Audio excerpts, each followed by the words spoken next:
హైడ్రా అనేది ఇప్పుడు ఒక ఎవర్ గ్రీన్ సబ్జెక్ట్ అయిపోయింది. నిజంగా జంట నగరాల్లో ఉన్న వాళ్ళకైతే ఒక విధంగా చెప్పాలంటే అది కూడా సరే బాగా బలిసిన వాళ్ళకైతే ప్రాబ్లం లేదు. వాళ్ళ కొంప గోడు కూలగొట్టినా కూడా వాళ్ళకు వచ్చే నష్టం లేదు. రాత్రికి రాత్రి ఇంకోటి కొనుక్కుంటారు కోట్లు కోట్లు పెట్టి. కానీ ఇప్పుడు బాధ ఎంత వచ్చింది ఎవరంటే మిడిల్ క్లాస్ అండ్ లో మిడిల్ క్లాస్ వాళ్ళకి ఇప్పుడు సమస్య వచ్చింది. రోజు చూస్తున్నాం మనం. ఇది అక్రమంగా కట్టిరు, ఇది గవర్నమెంట్ జాగాలో కట్టిరు, లేకపోతే ఇది చెరువు శిఖంలో కట్టిరు, ఇన్ని చూస్తున్నాం కదా. సో చలో బుల్డోజర్ వంపుడు కూలగొట్టుడు, రెండోది వాళ్ళు ఉన్న ఫలంగా రోడ్ల మీద కీడ్చుడు. వాళ్ళని జనరల్గా అయితే ప్రభుత్వాలు ఉన్న ఎందుకు రోడ్ల మీద ఉన్న వాళ్ళకి షెల్టర్ కల్పించడము ప్రభుత్వ బాధ్యత. కానీ వాళ్ళ షెల్టర్ మీన్స్ ఇళ్లల్లో ఉన్న వాళ్ళని తీసుకుపోయి రోడ్ల మీదకి వేస్తున్న పరిస్థితి చూస్తున్నాము ఈ ప్రభుత్వంలో. అయితే ఒక చర్చ జరిగిందంట, కానీ ఇది జరిగితే బాగుండని కూడా అనుకుంటున్నారు తెలంగాణ ప్రజలు. ఏంటంటే అరే మనకి హైడ్రా వల్ల చాలా బ్యాడ్ నేమ్ వస్తుంది, దీన్ని ఏదైనా సరిదిద్దితే బాగుండు.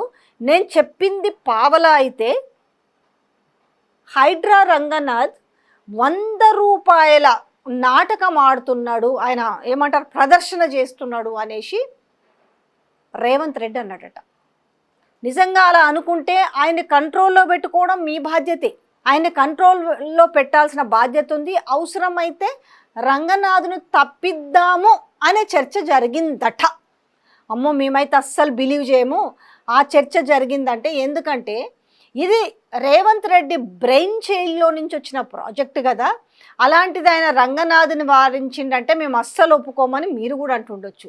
అయితే ఆయనకైనా సన్నిహితులు, ఆయన శ్రేయోభిలాషలు, ఆఖరి వాళ్ళ ఇంట్లో వాళ్ళు కూడా చెప్తున్నట్ట కదా, అనవసరంగా మీరు చేసే పనుల వల్ల మా ఇంట్లో వాళ్ళని మమ్మల్ని కూడా రోడ్ల మీదకి లాగి శాపనార్థాలు పెడుతున్నారు. కాబట్టి ఒక్కసారి ఆలోచించండి అని చెప్పేసి ఇంట్లో ఉన్న వాళ్ళ సతీమణి కావచ్చు, లేకపోతే వాళ్ళ కూతురు కావచ్చు, అల్లుడు కూడా సజెషన్స్ ఇచ్చే పరిస్థితి ఉందంట.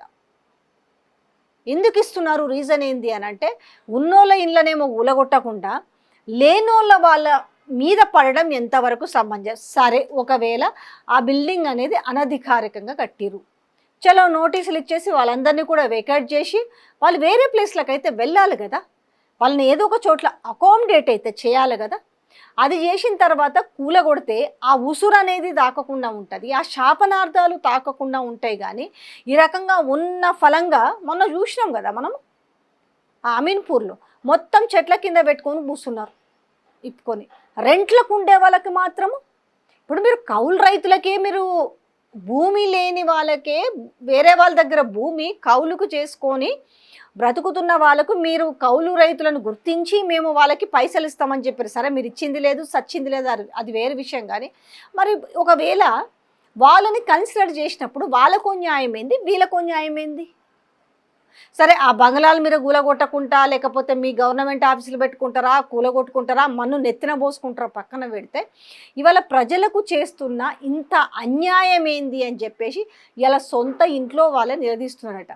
ఈ నేపథ్యంలో కొంచెం ఆలోచించినట్టు ఏదన్నా దీన్ని టర్న్ తీసుకొని ఇంకొక వేలో వెళ్తే బాగుంటుందేమో అని, అందుకనే రంగనాథుని తప్పిస్తే బెటర్ ఏమో అనేసి ఆయనకు చాలా వేల వినతులు వెళ్ళినాయట, వేల అప్లికేషన్స్ వెళ్ళినాయట, వేల మెసేజెస్ వెళ్ళినాయట.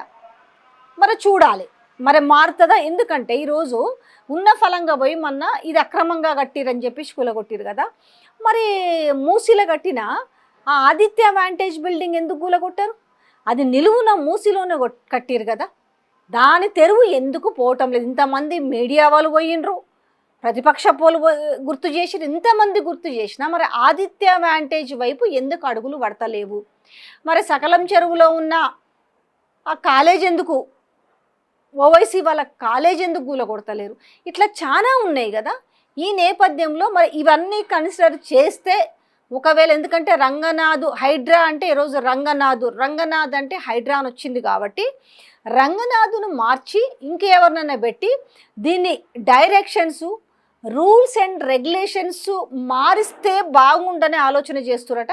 కనీసం ఆ రూల్స్ అండ్ రెగ్యులేషన్స్ కనీసం పేదవాళ్ళకి కొంచెం సమయం ఇచ్చే విధంగా, వాళ్ళు తెలుసో తెలియకో కొనుక్కుంటే వాళ్ళకి ఏదన్నా న్యాయం చేసే విధంగా, లేదంటే తెలుసో తెలియక వాళ్ళు కిరాయిలకు ఉండుంటే వేరే ఇంటికి వాళ్ళు మళ్ళీ రెంట్కి పోయేంత సమయం ఇచ్చి ఆ ఇల్లుని డెమాలిష్ చేస్తారా, లేకపోతే ఆక్యుపై చేసుకుంటారా, ఇంకేం చేస్తారు అనేది పక్కన పెడితే కనీసం వాళ్ళకి అన్యాయం జరగకుండా ఆలోచిస్తే మంచిగుంటుందని చెప్పేసి చాలా విజ్ఞప్తి వెళ్ళిన నేపథ్యంలో రంగనాథుని మార్చాలనే నిర్ణయానికి వచ్చినట్టు తెలుస్తుంది. అయితే త్వరలో హైడ్రా రంగనాథ్కు ఉద్వాసన పలికేందుకు సిద్ధంగా ఉన్నట్టు మాత్రం వార్తలైతే చాలా వెల్లువలాగా వస్తున్నాయి, వినిపిస్తున్నాయి. ఇవన్నీ వార్తలు కూడా ఎక్కడనో కాదు, మళ్ళీ ఆ కాంగ్రెస్ కోటరీ నుంచి వస్తున్న వార్తలనే చెప్పాలి.